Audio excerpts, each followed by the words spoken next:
ஏக்கா உனக்குதான் 7 வயசு ஆயிடுச்சு, இன்னும் ஏக்கா உட்காந்து இந்த பொம்மையை பார்த்துட்டு கிடக்குற? உனக்கு என்ன வேற வேலை இல்லையா? போய் அம்மாக்கு எதுவும் ஹெல்ப் பண்ண வேண்டியதானே? இங்க உட்காந்துட்டு பொம்மை பார்த்து கிடக்குற. அடியே உனக்கு என்ன திமுறா? உனக்கு மட்டும் எவ்வளவு வயசாச்சு? எனக்குள்ள விட 1 வயசு 2 வயசு கம்மி, அவ்வளவுதானே. நீ மட்டும் உட்காந்து பொம்மை பார்த்துருக்க, ஏன் நாங்களும் பார்க்க கூடாதா? எனக்கு பிடிக்குது, நான் பாக்குறேன். உனக்கு என்ன? உனக்கு நான் இங்க இருக்கிறது பிடிக்கல, நீ எந்திரிச்சு போ. சரி, டிவி பார்த்துட்டே நம்ம ஏதோ ஒன்று சாப்பிட்டுட்டு இருந்தா நல்லா இருக்கும்ல. அந்த சமையல் கட்டில் இருக்கிற அந்த சிப்ஸ் மட்டும் எடுத்துட்டு வரையாக்கா? போக முடியாது, போடி. உனக்கு தேவை நீ போய் எடுத்துக்கோ. என்ன எதுக்கு வேலை வாங்கிட்டு இருக்க? எல்லாம் ஒன்னுத்துக்கு ஆக மாட்டேன், இப்படியே கடை.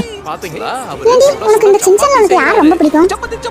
எனக்கு ரொம்ப ரொம்ப பிடிச்சது யாருன்னா, எனக்கு அந்த டீச்சர் தான். அந்த குதிரவால் போட்டு வருவாங்கல்ல, யோசினக்கா மேடம், அந்த டீச்சர் தான் எனக்கு ரொம்ப ரொம்ப பிடிக்கும். அழகா இருக்கிறாங்கல்ல. அக்கா உனக்கு யாருக்கா பிடிக்கும்? எனக்கு மிச்சி தான் ரொம்ப பிடிக்கும். சின்ன எவ்வளவு சேட்டை பண்ணிட்டு இருக்கா, எவ்வளவு குறும்பு பண்றாங்கன்னா அவனையே அடக்கிறாரு யாரு?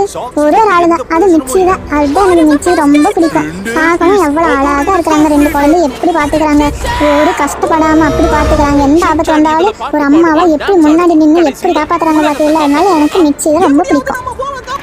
கரெக்டு தாக்கா. சாயங்காலம் வேற ஆயிடுச்சு. அம்மா வேற நீ அந்த வேலை செய்யும் இந்த வேலை செய்யுன்னு சொல்லி கத்திட்டு இருப்பாங்களே, என்ன பண்ண போறேன்னு தெரியல. எனக்கு வேற எந்திரிச்சு போறக்கே மனசே இல்லை. இப்படியே உட்காந்து டிவி பார்த்துட்டே இருக்கலான்ட்டு இருக்கு. அப்படியே உட்காந்துட்டு அம்மா வருவாங்க நீ கொஞ்ச நேரத்துல, அப்புறம் இருக்கடு. என்ன எனக்கு மட்டுமா இருக்கு? உனக்கு தான் உன்னை வேலை செய்ய சொல்லுவாங்க, என்னை மட்டுமா சொல்ல போறாங்க? சரி விடுக்கு, அதெல்லாம் அப்புறம் பாத்துக்கலாம். போய் நம்ம பொம்மையை பார்க்கலாம். அதுவும் சரிதான். இவங்க 2 பேத்துக்கு ஒரு வேலை இல்லை. எப்ப பார்த்தாலும் உட்காந்து இந்த பொம்மையே பட்டுக்கிறேன். சின்ன குழந்தைக்கு விட மோசமாக்குறாங்க. எனக்கு திருத்தவே முடியாது. இந்த டிவி ஆஃப் பண்ணாத இவங்களும் சரிப்பட்டு வராங்க. அம்மா ஏன் இப்படி பண்ணிட்டு இருக்க? டிவி எதுக்கு ஆஃப் பண்ற? என்னம்மா வேணும் உனக்கு? எதுக்கு வந்து டிவி ஆஃப் பண்ண? நாங்க இப்பதான் வந்து உட்கார்ந்தோம், உடனே வந்துடுவேன். இந்த வேலைக்கு மட்டும் எடுத்துட்டு வீடு கூட்டுற அது கூட்டுன்ட்டு. அம்மாக்கு நம்ம மட்டும் நல்லா டிவி பட்டு இருந்தாவே பிடிக்கவே பிடிக்காது. ஆமாம்மா, எனக்கு வேலை இல்லாம உங்க 2 பேரும் திட்டிட்டு இருக்கிறது எனக்கு இன்னும் வேலையா? வீட்டு வேலை அவ்வளவு கிடக்குற, 2 பேரும் உட்காந்து பொம்மைங்களை பார்த்துட்டு கிடக்குறாங்க. எந்திரிச்சு போய் வேலையை பாருங்க ஒழுங்க. பண்ண முடியாது, போ, நீ என்ன வேணா பண்ணிக்கோ. என்னாச்சு? என் பிள்ளைங்களுக்கு 2 பேரும் இப்படி கோவமா கண்டிருக்கு. என்ன பண்ண? திட்டிட்டியா?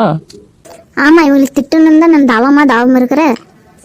அப்பா அங்க பாருங்கப்பா, ஒரு டிவி கூட பார்க்க விட மாட்டேங்கிறாங்க.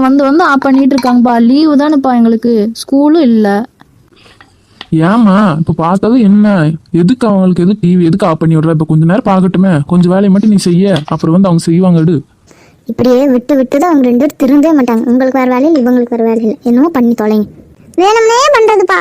டிவி பாக்குறப்பதான் சீமர் எடுத்துட்டு கூட்டுறது, ஃபேன் ஆஃப் பண்றது, உட்கார விடாம. அம்மா எப்ப பார்த்தா இப்படியே தான் பண்றாங்க. உங்க வீட்டு எதுவுமே நீ சொல்ல மாட்டேன். நீங்க யாரும் நான் யாரும். உடனே இப்படி சொல்லிரு. இப்ப என்ன, நாங்க எந்திரிச்சு அந்த வேலையை செஞ்சாகணும்ல, செய்யற மேடு. செஞ்சு முடிச்சதுக்கப்புறம் நாங்கள் டிவி பார்ப்போம். அப்போ மறைச்சிக்கிட்டு நின்றுட்டு ஆஃப் பண்ணிட்டு இருந்தீங்கன்னா டென்ஷன் ஆயிரும். நாங்களாம் செய்யுங்க, அப்புறம் பார்த்துக்கலாம். குழந்தைங்கிட்ட கோவப்படக்கூடாது, அன்பா பேசணும். அன்பா பேசுனா எந்த குழந்தைங்க கேட்டுக்கும். இப்படியெல்லாம் மிரட்டிட்டு இருக்காது பிள்ளைங்களை போட்டு. உங்களுக்கு வேற வேலை இல்லை, ஒழுங்கா வந்தீங்களா சாப்பிட்டு கிளம்புங்க. ஆமா, நான் ஏதோன்னு சொன்னா எங்கூடையும் சண்டைக்கு வாணி.